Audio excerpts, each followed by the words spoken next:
Amis internautes de la CAP TV, bonjour et bienvenue dans votre émission Tribune Hip Hop. Alors aujourd'hui, nous avons un immense plaisir de recevoir un grand monsieur, un manager d'artistes, administrateur culturel, entrepreneur culturel également, mais aussi organisateur d'événements ou bien organisateur de festivals et consultant aussi culturel. En tout cas, c'est un homme de culture, c'est un homme qui a évolué, en tout cas, qui a fait beaucoup d'années sur la culture. Il se nomme tout simplement monsieur Ati Diallo. Alors Ati, comment vous allez? Mais je vais bien, Titi. Maï cool, man. Maï tranquille. Alors, on te dit welcome, bienvenue dans notre émission Cap TV et merci beaucoup aussi d'avoir accepté l'invitation. Mais tout l'honneur est pour moi. Merci à Cap TV aussi. Merci à l'émission aussi. Ok, merci. Alors, également, vous êtes un homme de culture aujourd'hui, entrepreneur culturel, administrateur culturel, consultant culturel. Les pour nous voir dans culture, quoi. Mais aussi, dans fait que def nga sport à la base. Donc, vous êtes un homme de culture, mais aussi sport culturel, quoi. Sûrement. Parce que je pense que c'est deux activités, c'est deux secteurs quoi.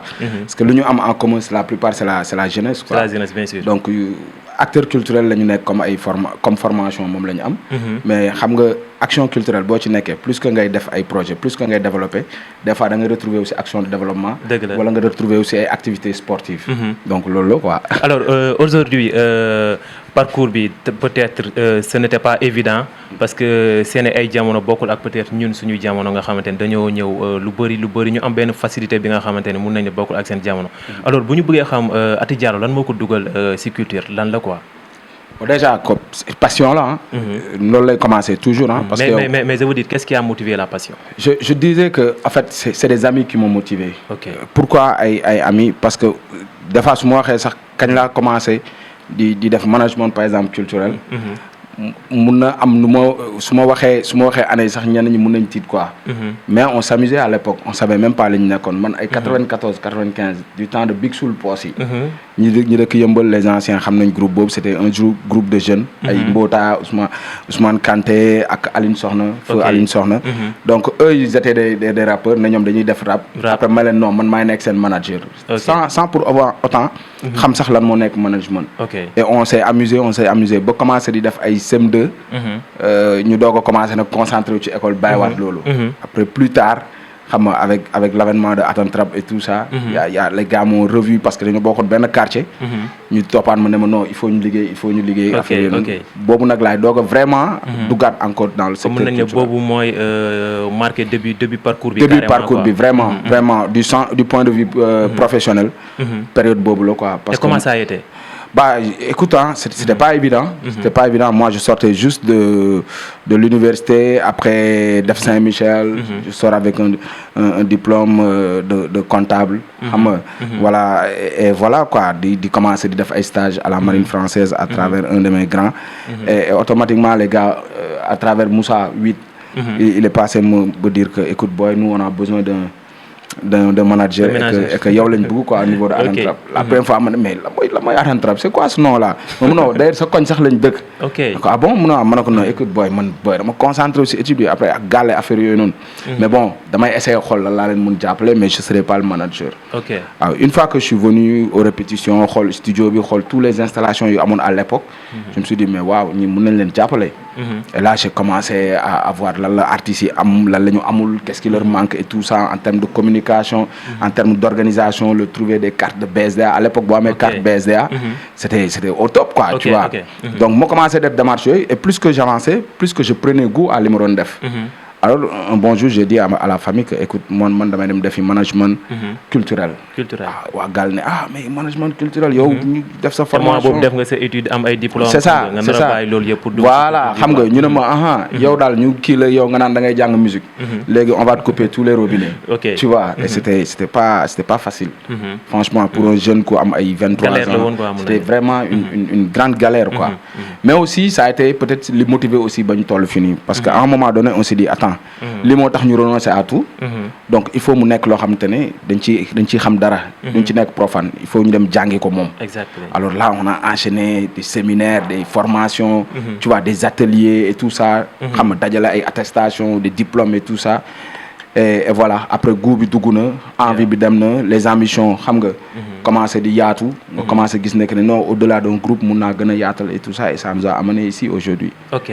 c'est important d'ailleurs ñu gis que parcours bi machallah aujourd'hui si secteur bi mënuñoo lim benn ñaar ñett te duñu wax Ati Diallo au niveau de la banlieue peut-être booy wax sax da ngay njëkkee si at yi alors vu que parcours bi nga def lépp tey boo ñu doon wax définition de ménageur selon yow sa propre définition c'est quoi un ménageur? waaw mais man si sens bi gën a facile su fekkee dañuy wax de management artistique wala management d'un artiste affaire yooyu noonu moi je dirais que définition bi mu ci gën a simple c'est l'assistant de l'artiste. De l'artiste. Voilà, c'est celui qui est chargé de développer la carrière de l'artiste xam nga un artiste nag dans le développement de sa carrière dafa am ay partenaires yu nga xamante ne ñoo ko entouré ñooñu il faut que mu am kuy jouer le tremplin dem wëri leen gis leen créer relation bi ak contact bi ak artiste bi pour mun a développer quelque chose ñooñu partenaires yooyu le producteur ci la bokk parce que producteur bi moom mooy ñëw dugal xaalisam pour que yow nga mun a def ay enregistrement pour que nga mun a am un produit après tey loolu bu réussir y a des gens yoo xamante ne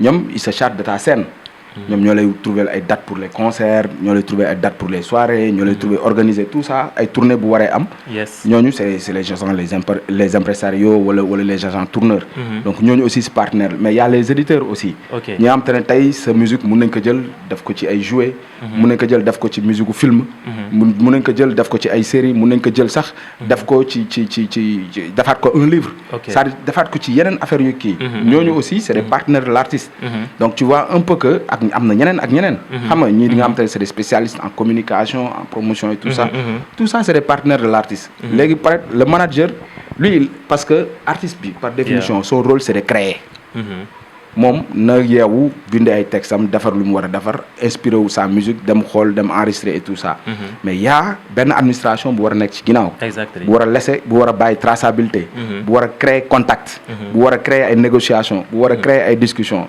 cette personne là c'est ce qu'on pourrait appeler le manager en quelque sorte. Ok donc gis nañ que li nga wax comme définition d'un bon manager alors boo ñu doon mën a wax aussi lan moo war a doon entre relation manager ak artiste aussi lan moo war a doon seen relation carrément. mais d'abord ça doit être une relation de confiance parce que boo amul confiance ci sa manager mënu leen sori mais le manager aussi bu amul confiance ci artiste bi bu nekkul fan de l'artiste bu bëggul li artiste bi di def bu ko neexul kooku mënul sori ak artiste bi donc il y a une relation de confiance et d'ailleurs loolu da nga koy gis sax la plupart des artistes c'est leur frère c'est leur sœur c'est leur père c'est leur mère ñu ci bëri ñoo nekk seen manager ou bien en tout cas quelqu'un qui a une très grande influence sur la personne de l'artiste parce que ça demande beaucoup de choses parfois on pense que si point de vue développement de carrière bi si point de vue business wala si point de vue showbiz mais am na ci suuf d'autres choses il y a des artistes qui sont super sensibles te même seen relation amoureuse su demul su doxul mais ils peuvent pas te donner le meilleur d'eux. Et tout ça là, parfois le manager est là pour un peu diligenter yenn situation. Mais est-ce que le manager il est censé de savoir tout cela vu que moom peut-être il n'est pas mun na bañ a développer capacité boo xamante ni xamul artiste bi humainement li ko ñor mooy business artiste bi bu artiste bi nekkul psychologiquement peut-être sax du ko talent. Mais c'est là est-ce que il est censé aussi c'est là où c'est important d'ailleurs parce que aussi pour man le management il faut pas se limiter juste ci li ngay jàng mais il y a les réalités du terrain en fait. Exactement. Tu vois parce que tu as besoin que tey artiste su jaaxee ba jaaxle tu dois être la seule personne bu ñëw ne ko hey jógal mu jóg tu dois être la seule personne bu ko mën a motiver ba mu gëm ne suba day baax parce que y a des moments très très très difficiles il y a des gens qui ont des succès yu extraordinaires et le lendemain le succès est parti et il faut que canaliser loolu il faut que quelqu'un puisse avoir un bon discours un discours correct exact bu ko mën a redonner de l'espoir mais aussi surtout bu ko mën a accompagner à se relever mais ça il faut que donc le manager joue un rôle presque même de psychologue. C'est une entreprise en fait. Est-ce que arrivé nga dund ko ak benn artiste. Ouais, énormément d'artistes énormément d'artistes je peut-être que je ne citerai pas de nom mais aussi bien des artistes hommes ou garçons que des artistes des jeunes filles. Il y a des gens qui sont super sensibles yoo xamante ne moi il m'est arrivé même mes artistes circoncire par exemple leurs enfants. man def naa ko. Ouais, je viens je vois que lii c'est une utilité je le dis écoute demain est-ce qu'on peut faire ça tel parce que je l'assiste. Ça n'a rien à voir. Ça n'a rien à voir. Mais d'une autre manière ça a beaucoup à voir. Parce que man dama koy stabiliser. Peut-être lu mu waroon def. man dès le départ dama koy war nekk ne. voilà mun naa la ko defal. et puis dafay jouer waat benn rôle de confiance bu énorme. bah oui y a un de mes artistes yoo xamante ne. même son mariage même sa femme. à travers man la ko xam. Yeah. Tu vois, c'est moi qui connaissais la femme et que quand il a voulu, si man le ñëw ne ma écoute man voilà ni le demain et que man que voilà si c'est sérieux il y a pas de souci mais si c'est pas sérieux basta. Il y a d'autres artistes c'est pas des relations amoureuses yu difficiles duñ la mën a jox dara et moi j'étais là pour dire ah non ça va aller. Des fois même je joue l'intermédiaire entre l'artiste et le mec si c'est une femme. Je lui dis mais écoute boy on a besoin de faire une tournée on a besoin de faire un album donc c'est pas le moment ngay briser son cœur pour que voilà. Pour que son travail puisse s'arrêter. Il faut nga nekk fii. xam nga il nous est arrivé de faire genre travail mel noonu. mais ça c'est li gën a tuuti la ci lu ñuy def ci suñu liggéey. donc dans ce sens mun nañ ne manager bi yemul kese si liggéeyam lu ñu ko bëgg ne comme li mooy liggéey musique business kese quoi. déedéet donc ça va plus quoi. déedéet dafa mel ni nga nekk nga yor une entreprise. et dans l'entreprise ñooy la. directeur ressources humaines. waaw ñu ne la directeur financier. ñu ne la responsable santé. psychologie mentale ak loolu. ñu ne la responsable qualité. ñu ne la chargé de production. yooyu noonu yëpp.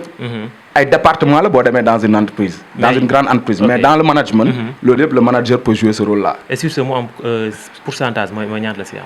Ça dépend. Il y a beaucoup boo leen laaj ñu ne non le pourcentage du manager c'est 15%, c'est 10%. D'autres diront peut-être am na ñu naan 25%. Il y en a qui disent 25%. Mais moi je dis que loolu amul mënuñu ko qualifier quelque part. Exactement. Parce que ça dépend de l'artiste bi nga yor. Moi il m'est arrivé avec un artiste que je bosse, je prends plus de 80%, ou bien plus de 75%. 75%. Waaw parce que y a une réalité, c'est pas dans ma poche. Okay. C'est-à-dire c'est un artiste buy doog a juddu bu ñu war a développer. Il a besoin d'investir dans sa musique. Donc lu may jël li les coups de fil que je vais faire, le transport que je vais payer, les rendez-vous que je vais caler, les motivations que je vais faire avec les studios. Mais vous ne pensez pas aussi que loolu noonu dafa bëri 75% wala 80%? Parce que non après c'est-à-dire nekkul intégralement. C'est-à-dire que dañ koy yóbbu par rapport à l'objectif. On va le faire en 1 an, en 2 ans ou bien en quelques mois et il va voir. Parce que cet argent-là, ça ne va pas dans la poche du manager. Mais c'est pour développer le manager. Okay. Après, si l'artiste a une certaine notoriété, on revient, on renégocie le contrat. Et d'ailleurs, il faut avoir l'habitude de renégocier les contrats. Bah oui. Sinon du sorti. Sinon, da ngay dem ba benn moment. Parce que un artiste buy doog a commencer, une pépite boo bëgg a lancer. Mais le manager, tu vas mettre beaucoup d'argent. Hein? Bien sûr. Voilà, c'est cet artiste-là. Mais est-ce que aussi le manager, il a am na droit wala obligation di génnee xaalisam di ko def ci artiste parce que d'autres disent que loolu du rôle manager producteur moo ko war a def manager bu ko neexee mun na def mais amul obligation wala amul rôle ou bien devoir pour génnee xaalisam di ko ci def quoi. mais xam nga aujourd'hui il y a la crise de l'industrie musicale. Il y a la crise du monde culturel. C'est-à-dire que avec Covid bi avec yeneen avec l'avènement du numérique il y a eu beaucoup de choses qui ont changé. Comprendre li mu la aujourd'hui l'artiste même bi ngay am c'est un artiste entrepreneur parce que am na yu bëri yoo am moom moo ko jëlal léegi boppam en charge day nekk artiste bu indépendant des fois day am son propre studio des fois day am lii léegi yow manager il faut yow tamit nga adapté wu il faut yow tam nga reformuler nga revoir sa liggéey loolu mooy indi je pense que aussi du obligation nga génne sa xaalis si des fois loolu mooy indi des fois boo sentiree artiste bi gis nga ne da ngeen di dem mais li producteur ngi doonoon jëli ji pour ñëw di ko fay ak yooyu noonu wala muy di yow boo amee les moyens tu peux investir léegi tu deviens manager producteur voilà okay, et vous allez ensemble ok alors aujourd'hui mu am ñu bëri yi ñuy suivre il y a aussi des jeunes yi nga xamante ne ñoom ils aspirent à devenir des managers alors ils doutent que certainement est-ce que le métier ça paye bon conseil nga am bi écoute moi je te dis je vis de ça je vis de ça mes artistes le savent ils me payent un salaire et wax dëgg yàlla des fois ñu fay ma ba ma ne lii ëpp na je le dis parce qu'on a travaillé aussi. Salaire c'est chaque mois lañ lay fay wala pourcentage. Non les pourcentages. Okay. Les pourcentages. Après bon mun nañu wax tamit aussi que ça dépend du manager. Man par exemple j'ai 3 à 4 artistes. Dans mon catalogue quoi. Tu vois je peux signer si benn mois. 4 artistes yëpp wala 3 artistes yëpp. Pour combien de temps exemple? Bah ça dépend si ay prestations hein. Si ay prestations. Ok. Et puis j'ai des artistes variés quoi, c'est-à-dire qui mën na def graffiti, qui il est dans la musique, qui il est dans le slam et tout. Donc il m'arrive ma am qui à 2 millions, qui à 500 000, qui à 600 000, c'est des pourcentages qui tombent man damay am dara. Bien sûr, bien sûr. Il m'arrive aussi des moments yoo xamante ne il y a rien du tout. Bien sûr. Tu vois, et c'est comme ça, c'est le métier, mais il faut ñu xam ne que quand on aspire à être professionnel, on peut réaliser de belles choses et on peut gagner beaucoup d'argent. Et on peut gagner beaucoup de moyens et de l'expérience aussi. Parce qu'il n'y a pas que l'aspect argent. Mais c'est-à-dire que si tu travailles bien, il y a d'autres opportunités qui s'ouvrent à toi. Man, c'est en travaillant, à force de travailler avec mes artistes, tu as bien me présenté, tu as parlé de consultance. Il m'arrive par exemple qu'une structure, une organisation internationale, a une campagne, bëgg soxla un consultant buy wàcc en banlieue par exemple wala en région pour gérer leen campagne bi, c'est-à-dire recruter des artistes. Tu vois li ma la coordonner la campagne, def toute la tournée et revenir rendre des rapports. Et là souvent c'est un autre contrat qu'on signe pour moi. Bien sûr. Boo xamante ne j'ai la possibilité en tant que coordinateur de payer des salaires à mes artistes. Et ba pare ñu delloo mu waat encore sama pourcentage. Ce pourcentage. Damay job. Ok, tout à l'heure. Tu vois voilà. Alors tout à l'heure vous avez dit que am nga droit am 3 à 4 artistes sans dépend si contrat yi ngeen am. Par contre est-ce que l'artiste aussi il a le double am na droit am aussi 4 ménageurs quoi? Rien ne l'empêche su fekkee ne juridiquement xam na nan lay liggéey ak artiste bu nekk. Par exemple xam na ni muy liggéey manager bu nekk. Manager bu nekk par exemple tu peux avoir un manager qui s'occupe uniquement du Sénégal. Bien sûr. Après, voilà, il y a un autre gars qui a un très bon réseau aux États-Unis. Il est le manager, mais il s'occupe que des États-Unis. Il n'a rien à voir avec le Sénégal. Donc, vous faites un exemple, si bir Sénégal, est-ce que l'artiste a le droit à ñaari ménage? Non, ça va être compliqué. Bien parce sûr. que man mun naa di démarcher benn affaire, Titi di démarcher benn affaire, ñun ñaar ñëpp ñooy gérer benn affaire, conflit lay indi. Conflit lay indi. Voilà, mais li gën moom mooy que nga jël benn bi nga confier ko la Sénégal. personne. Voilà, xam nga li ma la. Après aussi, il y a des managers yoo xamante ne c'est des structures, c'est des labels de management. Ok. Yoo xamante ne ñoom foo dem ci àdduna bi am nañ fa des artistes yoo des managers yoo xamante ne mën nañ leen confier département boobu noonu. Ok. Voilà. Alors aujourd'hui aussi on entend parler agent d'artiste, manager d'artiste. La mooy différence ñaar yooyu, un manager d'artiste et un agent d'artiste. Bon, en général il y a pas beaucoup de différence. Mais si gàttaay rek si gàttal rek mën nañ ko séparer comme nen. C'est-à-dire disons que le manager il suit quotidiennement l'artiste. Il y a un contrat qui le lie avec l'artiste pendant une durée déterminée. Pendant toute cette durée-là, il coordonne toutes les activités de l'artiste. Tandis que peut-être l'agent, il est plutôt indépendant. C'est un gars qui peut tomber sur un business et qui vient et qui te dit que écoute, moi j'ai un business pour telle chose, pour telle période nga jouer ma soirée bi, je te paye tant. Mais moom mooy manager soirée boobu noonu ba keroog muy jeex. Après mu nekkaat ci leneen. Ok. Comprendre? Tandis que l'autre manager lui il est là. Même agent boobu bu ñëwee sax am business am. Souvent on le met en contact avec le manager qui est là. Pour que kooku mën a faciliter ce contact, ce travail, ce projet ba mu réussir. Alors si vous venez juste de nous prendre en cours, sachez que vous êtes dans votre émission Tribune Hip Hop et aujourd'hui notre invité il se nomme tout simplement Aty Diallo, manager d'artistes, entrepreneur culturel, consultant culturel, organisateur de festivals entre autres. Alors Aty, en parlant de festival, vous avez géré le festival Yes pendant plusieurs années. Après peut-être dañuy rappeler si yow ak histoire festival Yes parce que je pense que liggéey nga si ay at yu bëri. Ren ñu dégg si benn l'ancien maire Daouda Ndiaye ne def na si festival bi plus de 25 millions ou 50 millions gars yi fa nekk ne carrément que li fa nekk loolu du dëgg ba tey dégguñu benn réaction bu Aty wax si loolu quoi mu mel ni que comme lu Daouda Ndiaye wax est-ce que dëgg la est-ce que loolu mun nga ñëwaat si histoire boobu. Waaw xam nga d'abord il faut que ñu contextualiser le Yes nan la juddoo. Xam nga ñun nag yàlla dafa def dañoo bëgg fi ñu dëkk. Yëmbal même bu ñu fi juddoowul dañ ko bëgg. Dëgg la parce que moo ñu teetee ci lañu lu ñu xam yëpp pratiquement à partir de Yëmbal lañ ko xamee. Alors ñun quand on était petit on avait un constat. Chaque fin d'année dañu doon cotiser ak suñuy copains. dem place de l'Indépendance seetaani feu d'artifice. Et je me disais toujours que loolu injustice la. Juste pour xool ay feu d'artifice après plus tard ñu dem commencer dem place de la Nation Obélisque pour seetaan ay concerts. Ah, je me disais toujours que man bis bu ma mënee am les moyens je vais organiser le même événement wala bu ko gën a mag dama koy organiser à Yeumbeul. Et c'est comme ça. C'est-à-dire que l'avènement de l'ancien maire Daouda Ndiaye c'est-à-dire Yes sax moo ko jiitu. Ça, nous, on a écrit, moi j'ai écrit le Yes en 2011. Lolo kenn rek moko féké muy Amad Bo Atantrap. En ce moment-là, j'étais à Atantrap. Et je le disais que, écoute, il faut qu'on fasse un événement, un festival à Yeumbeul. Offrir quoi à la population de Yeumbeul. Alors, et je disais à Amad, buñ koy def fuñ koy défé Amad xol, il me dit non, bayal wala ñu yob ko Asegna mané que non. Dañ koy yob station ba. Station Yeumbeul. Parce que boko défé en un laps de temps day siiw. Les bu siiw day am public. Té bo amé public légui nak mën nga ko déplacer, organiser ko ni mu waré. Bien sûr. Et ça en ce moment-là, station ba ken bëggul parce que Data, en plus, il faut que les gens sortent en baliti. Et moi, je disais qu'il y a une possibilité de nettoyer le bon set, d'afco un lieu. L'ancien, même maire Bidjitou Kokounou, il a eu la chance d'avoir le projet. Mais il n'avait pas compris la démarche artistique Bintou Bougon, la démarche culturelle Bintou Bougon. Alors j'ai dit basta. Alors, quand on. Élire ay Daouda Ndiaye fait comme moi j'étais en Allemagne, qui tournais avec un des artistes yu ma yoron. Alors, c'est Lamine Lay moo ma gis.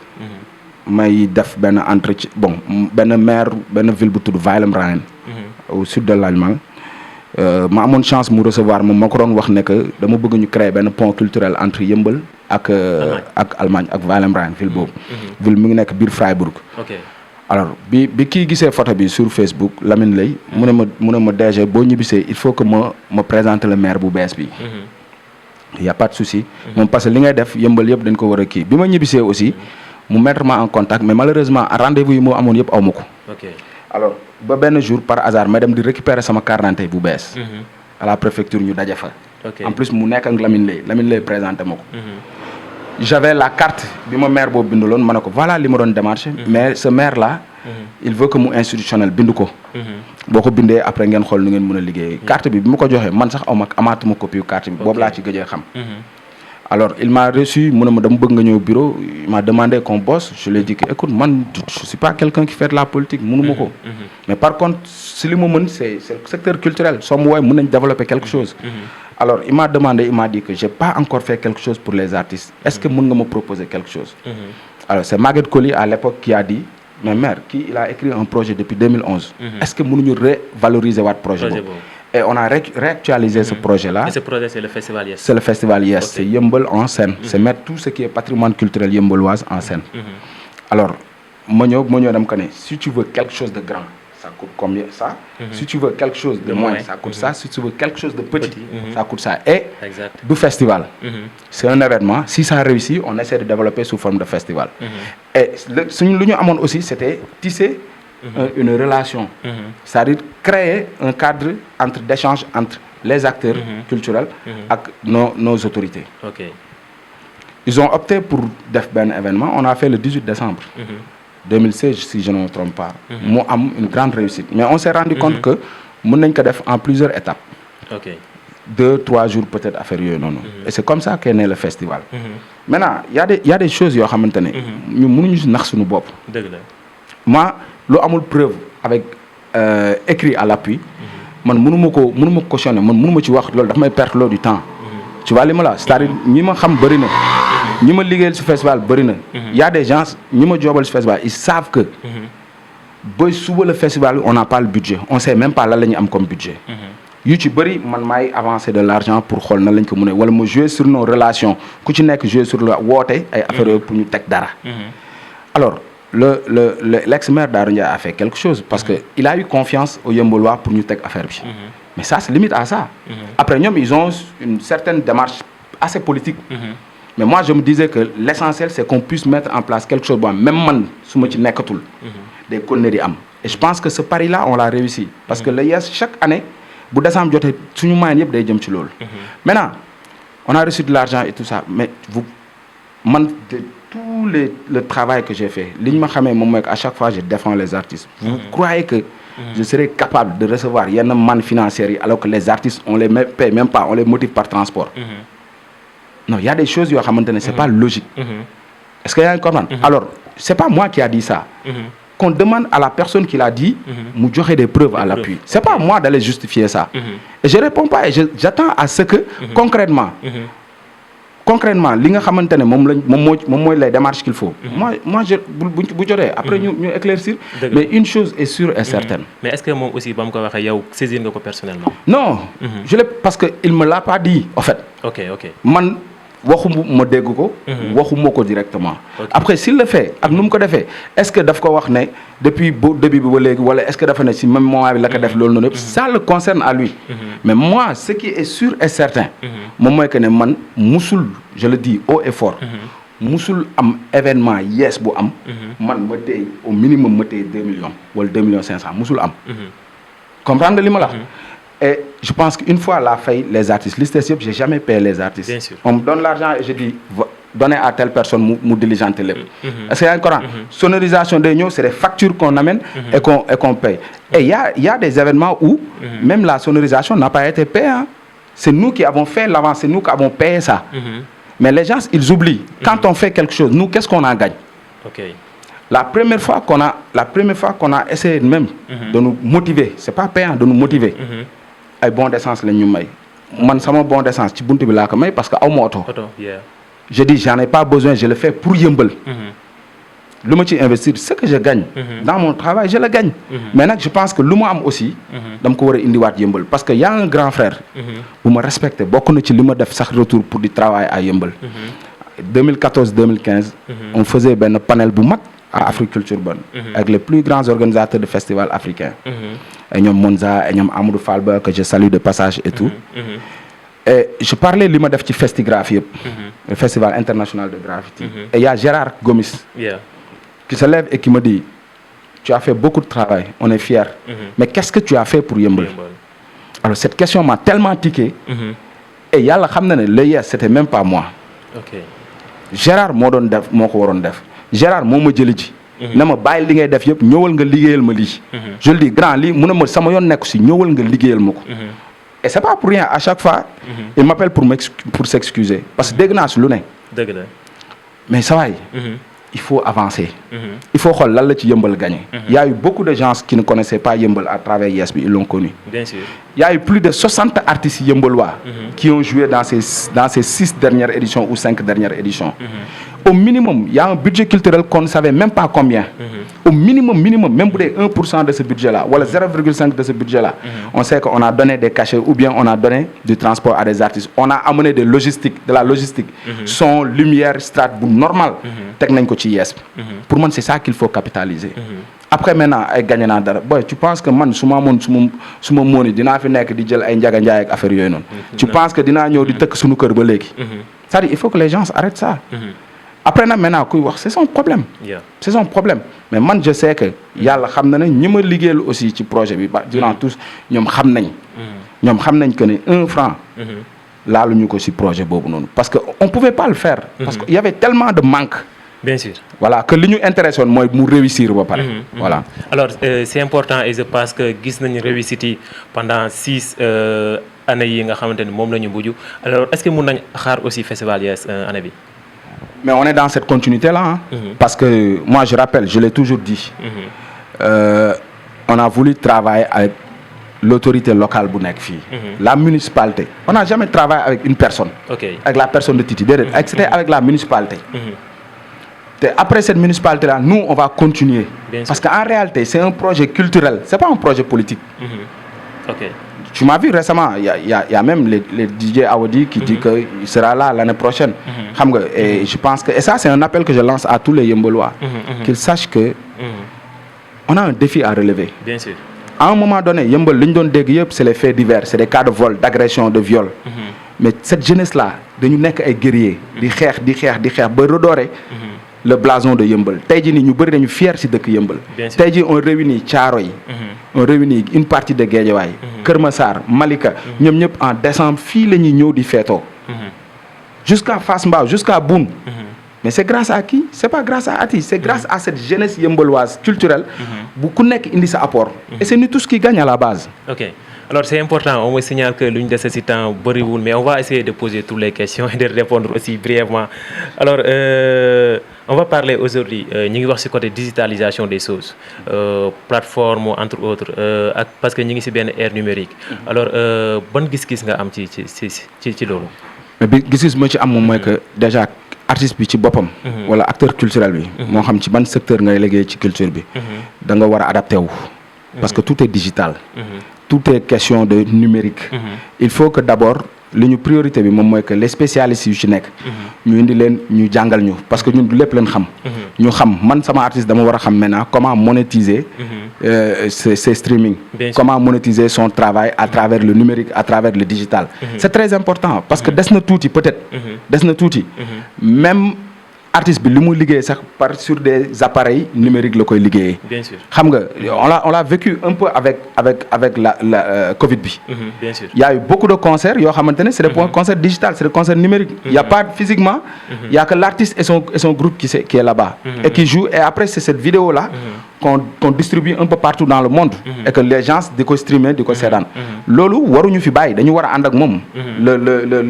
le futur de l'Afrique c'est maintenant en fait. Bien sûr. Le futur de cette culture africaine là. moment bi lañ koy jéem a xam aussi. et yàlla xam na ne y a de grands spécialistes.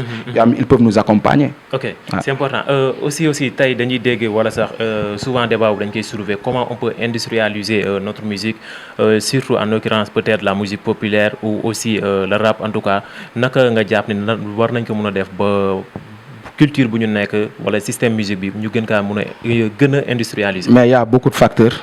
D'abord on a parlé depuis des années il faut la formation des acteurs. Et après après li ci topp c'est agir sur toute la chaîne de valeur. xam nga un artiste quand il crée. phase bi njëkk bi mooy créer. bu créer lu ñu def dañ koy produire. bu ñu ko produire lu ñu def. il faut que ñu promouvoir ko. yaa ngi comprendre bu ñu ko promouvoir ba pare lu ñu def il faut ñu communiquer ci bu ñu ko communiquer ba pare il faut ñu distribuer ko. est-ce que yaa ngi comprendre. bu ñu ko distribuer lan la après il faut ñu diffuser ko. bu ñu ko diffuser ba pare fu mu jëm il faut mu jëm ci consommateur bi. cette chaîne de valeur là. secteur bu ci nekk fu ci nekk dafa war a am des spécialistes yu ci nekk liggéey ci xarañ ci. mun ci génne comment on peut gagner de l'argent pour que mu mun a industrialiser wu. et ça c'est ça il faut agir sur toute la chaîne de valeur et là ça passe par forcément la formation des acteurs et maintenant diversifier les actions. parce que un artiste musicien tu peux avoir un artiste musicien par exemple mais à la base mu am des compétences en dessin. Bien sûr. Il faut l'exploiter. Mun na am des compétences en communication. Il faut l'exploiter. Ainsi de suite. Tu vois, tu peux avoir un très bon artiste qui sait pas écrire. Il faut que ñu créer des labels yoo xamante ne ñoom bindal la rek lañ mën pour que ñoom droit d'auteur bi yëpp ñoom ñoo koy gagner. Il faut que ñu segmenter mun a industrialiser agir sur toute la chaîne de valeur. waaw suñ ko defee rek war nañ mun a am une bonne industrialisation. Ok alors aussi ban analyse nga am par rapport à l'évolution ou bien sur les problématiques de la culture urbaine surtout ici pas à Yeumbeul mais si banlieue bi en général. waaw c'est vrai que y a un net recul si benn côté mais y a un net progrès aussi si beneen fànn. Y a eu des grandes associations, des grandes structures qui ont porté de grands projets. Mais je pense qu'aujourd'hui, il faut que nous favoriser l'échange. Il faut que aussi qu'on essaie de se connecter pour de liguer aussi un projet. C'est-à-dire que toi et moi, tu peux avoir ta structure, moi c'est ma structure. Mais mun nañ boole ak par exemple Cap TV. créer beneen structure boo xamante ne c'est des grands projets la ñuy jàpp la ñuy jël. xam nga développer ko. parce que man soo yoree structure de communication ma yor structure de management. kii yor un média. mais ñun ñett am na lu ñu war a mën a liggéey ensemble. Bien sûr. mais malheureusement on ne collabore pas ensemble souvent. et il faut que ñuy xam ne. mun nañu boole songandoo ay projet bu ñu paree ku nekk delluwaat ci li nga nekk. parce que c'est comme ça que quand on présente à un artiste. une belle carrière c'est-à-dire il faut que ñu agir sur tous les facteurs.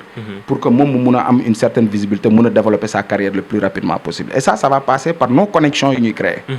c'est ce que je crois man personnellement. ok comme donc mun nañu loolu mooy solution bi quoi. pour moi créer cadre d'échange. voilà di gën a waxtaan et aussi aller au-delà de li ñu yaakaar ne fa la limité wu. il faut exploiter lépp lu nekk ci secteur bi y a plein d'opportunités yu ñu mën a saisir. alors aussi est-ce que mun nañu xam la mooy les futurs projets de ATI. Alors, les futurs projets de ATI, déjà, parce qu'aujourd'hui, on ne peut pas parler de ATI sans parler aussi Zenix. Qui dit projet ATI, forcément dira aussi les projets de Zenix. Mais Zenix en personne, puisque donc c'est les projets de ATI en tant que ménageur, en tant qu'administrateur, déjà, homme de culture. Déjà, on sort d'une grande formation où on a formé 15 jeunes artistes avec Zenix. Zenix, c'est Zenix, hein. Bien sûr. C'est devenu une marque labellisée, quoi. C'est partout dans le monde. Je lui parlais légui. Il rentre de Hollande et d'Allemagne. Xam nga mu ngi def son chemin. Nous on essaie d'accompagner et tout ça. Et bientôt il y aura d'autres projets qui vont venir. Au-delà de ça aussi, il y a Samira. Samira qui est une grande slameuse. D'ailleurs à qui j'organise la soirée pour le 1er juillet. Et son album qui va bientôt sortir. Et après il y a Woz et le Samaraban. C'est-à-dire actuellement tous les groupes que je gère, on est sur une dynamique de réaliser des albums, préparer des tournées et après développer ça. Maintenant au niveau local, on est en train à travers les jotaay culturels, toi tu travailles avec nous dessus. On a créé un consortium d'entreprises. On a cette liberté-là de créer un consortium indi ay entreprises boole leen pour créer les jotaay culturels mu nekk un cadre d'échange boo xamante ne chaque mois les acteurs échangent. C'est des masterclass en réalité. C'est des formations mais sous forme de masterclass qui nous permettront plus tard ñu mun ko gën a yaatal un peu partout dans Dakar et pourquoi pas dans les régions. Pourquoi pas dans le monde aussi. Pourquoi pas dans le monde, dans la mesure que mais yëmbal la juddoo et rien ne nous empêche de le faire. D'ailleurs moi je devais être à Kinshasa, malheureusement dama xawoon xat pour jël le modèle même de jotaay culturel pour yóbbu ko aussi à Kinshasa. Et c'est ça. Il faut qu'on vend un peu le modèle sénégalais, le savoir-faire sénégalais, c'est important. Ok, c'est important. Malheureusement, li ñu des ci temps bëriwul, on aimerait en tout cas beaucoup parler parce que ça fait partie des meilleures émissions aujourd'hui et c'est la première fois aussi bu ma jumul ñi invité benn ménageur d'artistes. Souvent ay artistes rappeurs lañu doon invité gars yi di casse, donc tey andi nañ leen Ati quoi. Alors Ati boo amee mu am ay jeunes artistes yi ñuy suivre bëgg a xam moom nan la mën a développer carrière am, ban conseil nga koy jox. Bon, d'abord xam nga il faut que ñu bañ a brûler des étapes. Un jeune artiste suñ koy encadrer il faut que d'abord ñu xool moom lan la méngool. c'est-à-dire bu ñu tëgg suñuy projet ak suñuy artistes en fonction de man standing manager bu ma nekk wala en fonction de li may imaginer déedéet tëggal ko par rapport ak li mu tollool. Ok su fekkee ne au niveau quartier la tollool wala communal tëggal ko projet noonu accompagner ko bu paree bu amee tuuti réussite nga ne xaaral ma yóbbu ko au niveau départemental bu demee au niveau département mu am dara nga ne ko xaaral ma yóbbu ko au niveau régional après xaaral ma yóbbu ko au niveau sous-régional après c'est au niveau international c'est-à-dire étape par étape c'est de les accompagner de savoir que ne on a des studios aujourd'hui yow boo gérer un artiste il faut collaborer avec ces studios là. Bien sûr. Il faut voir les gens yi nga xamante ne mën nañu wax ne ils ont une belle plume des fois ñuy bindal artiste bi même su fekkee mënul su fekkee mën na ñu koy corriger ay texam bu loolu weesoo y a des ingénieurs son y a des compositeurs musicaux dem recruter leen wala waxtaan ak ñoom pour xool yan partenariat lañ mën a def pour que artiste bi même si coaching vocal sax ñu accompagner ko. Bien sûr. Même si composition musicale am lan moo nekk am envie am yan genre musique la bëgg a kii di tëgg ñu tëggal ko à l'image de ça. c'est-à-dire le mettre à l'aise. Est-ce que yaa ngi comprendre communication même un artiste dafa am war a am identité visuelle même son logo. on a aujourd'hui boo génnee fii tu as énormément de jeunes yoo xamante ne ils ont mis une structure bu ñu yor seen appareils les meilleurs appareils de photo et tout ça wala de vidéo mais il faut recruter ces gens-là waxtaan ak boo yooyu pour xool nan la ñu mën a jàppale ci carrière artiste bi c'est-à-dire yaa ngi créer une chaîne boo xamante ne bu subaa bu artiste bi réussir wala bu amee dara ñoo ñëpp ku nekk da nga ci am sa wàll et c'est là où on va gagner. Moi ce que je conseillerais à la jeune génération c'est ça, c'est de prendre le temps d'aller étudier ça parce que c'est un métier à part entière le management mais c'est de l'étudier et après de pouvoir s'identifier et maintenant de développer quelque chose avec les jeunes talents. J'en suis sûr qu'ils peuvent gagner beaucoup de choses. C'est important donc ça va aux artistes et aussi aux managers aussi hein. Bien sûr. Alors on va terminer dans notre rubrique intitulée Phonop. Alors Ati, qu'est-ce que tu aimes le plus? Alors, moi, j'adore voir le Yeumbeul culturel qui se développe. Wow. J'ai même une rubrique sur Facebook où je parle de bon Yeumbeul culturel. Et je sélectionne les différents événements UAM parce que je pense que sama génération, on n'est pas une génération spontanée. Dañ fi fekk suñuy grand à l'image de ñoom Jules Fall ak yeneen grand. Malgré suñu relation nu mu doon demee sax mais am na lu ñu inspiré. ñun aussi am na lu ñu inspiré suñu jeune génération. Et demain nous on va bouger pour laisser la place à cette jeune génération. Mais humainement qu'est-ce que tu aimes le plus? Donc ce que j'aime le plus c'est quand je vois mon prochain réussir. Ok. Alors qu'est-ce que tu détestes le plus? Ce que je déteste le plus c'est quand on se haïsse pour rien du tout. Ok. Plat préféré? Voilà. Baxalu Saloum. Voilà. Non, j'adore plutôt le Domoda. Ouais. Ok. Ça bi ma nekkee boy loolu lañ ma doon nax boo jëlee premier ñu toggal la Domoda ma dem jël premier ñëw. ñu toogal la waaw et ça je fais un coucou à ma famille quoi. Alors lan mooy sa couleur préférée. sama couleur préférée j'adore le bleu. Bleu. Ouais. Yeah. Parce Après, que yére bi est-ce que man bleu là yow bleu nga. Right Parce now. que en fait le bleu c'est le signe de la nouveauté quoi. Et je veux toujours explorer lu bees quoi. Bien sûr. Yeah. Comme ñoo bokk couleur bi quoi. Alors votre artiste de tous les temps. Ça va compliquer en tant que ménageur. Ça va compliquer. Peut-être yow si je dis votre artiste de tous les temps c'est ban artiste nga màggee bi nga xamante ni à chaque fois da nga am ay souvenirs am quoi. Écoute, moi, il y a un artiste qui m'a beaucoup marqué. Peut-être beaucoup de gens ne le connaissent pas. C'est 8. C'est Moussa Boubou Atantrap. Ok. C'est quelqu'un que je ne pouvais pas classifier. Parce que il chantait, tu avais l'impression que voilà, moi lolo quoi. Tu vois. Mais sur culture urbaine, mon artiste préféré c'était Gunman Khuman. Le plus froid c'était mon groupe préféré. Ok, bon ménageur moi le guide marqué. Écoute, justement, moi j'ai fait le management parce que derrière chaque pochette d'album quand j'étais petit, il y a mon grand frère Don Dadjele, je voyais derrière les albums, je lisais ni intervenir dans mon programme Melni Koku. Alors les managers qui m'ont inspiré, il y a d'abord Luc Maïtoukou. Il y a ensuite Ousmane Faye, de Super Diamono, un grand frère, un mentor et un professeur. Il y a aussi l'autre, comment on l'appelle, Lothar Gomis, du Positive Black Soul, Alain Texera. Il y en a eu beaucoup. Hein.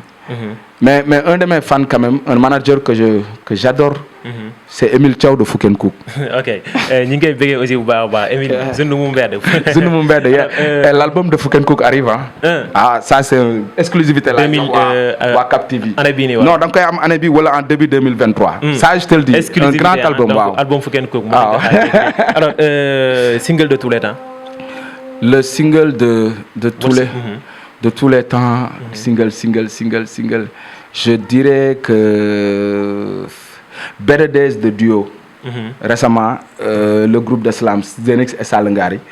Better Days, quand j'ai entendu Zenix chanter dessus, je pense que mon live double fan yep. Alors Ati, on vous dit merci beaucoup. Alors bon, amon ben message bo xam dañ koy jox pour tout le monde monde bu ñu nek moment bi gis nañ difficulté fi nek. Bo amon justement message boy jox à la jeunesse mais aussi message bo xamantene c'est pour tout le monde entier. Ban message lay doon. Wa le message pour le monde c'est peace, love and harmony. Parce que buñu amul jamm, amuñu bëggantewuñu suñu biir.